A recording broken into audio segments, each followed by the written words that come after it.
vous êtes le chef d'équipe. Est-ce que ça a été difficile de monter ce projet? Alors ce qui a aidé à convaincre, c'est que moi j'avais fait ce parcours il y a 3 ans dans le sens inverse. Je travaillais en France dans un lycée d'Alsace. Tout s'était très bien passé également, mais il n'empêche que ça a été un chemin de croix, un long parcours pour l'organiser et être sûr d'avoir les fonds déjà, parce qu'on a un budget de 100 000 €. Donc trouver des partenaires, convaincre les parents, voilà, faire le montage financier. Et ensuite, régler tout l'aspect logistique, parce qu'il y a quand même 25 hébergements différents à travers l'Europe, il y a 10 pays, donc 10 frontières différentes. L'Autriche, qu'est-ce que c'est pour vous? Moi je vois Sissi l'Impératrice. Je sais qu'on parle allemand, j'imagine, à Vienne, en Autriche. Et sinon, non, j'ai pas énormément de connaissances sur l'Autriche et sur Vienne. Vienne, ça me paraît super. Sur l'Autriche, moi j'en connais un tout petit peu. Enfin, surtout il y a quelque chose, il y a un truc que j'adore, c'est ski jumping avec les superstars autrichiens comme Thomas Morgenstern, tout ça. Dimension symbolique, Istanbul, Strasbourg. Alors évidemment, on arrive en Alsace et à Strasbourg le 9 avril, le jour de la fête de l'Europe. Ce qui est un peu la cerise sur le gâteau de notre projet, qui est au-delà du sportif, qui est aussi pédagogique et culturel. Donc effectivement, on travaille sur le fait de les éveiller à leur citoyenneté d'Européens en fait.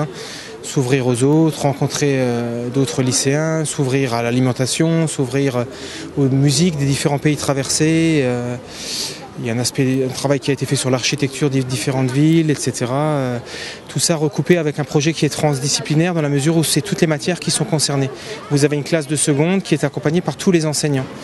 Donc il y a un prof de sciences et vie de la Terre qui travaille sur l'analyse des paysages, un travail sur la géologie. Vous avez un prof de physique qui travaille sur la notion de frottement, de roulement, de démultiplication sur le vélo, etc., etc.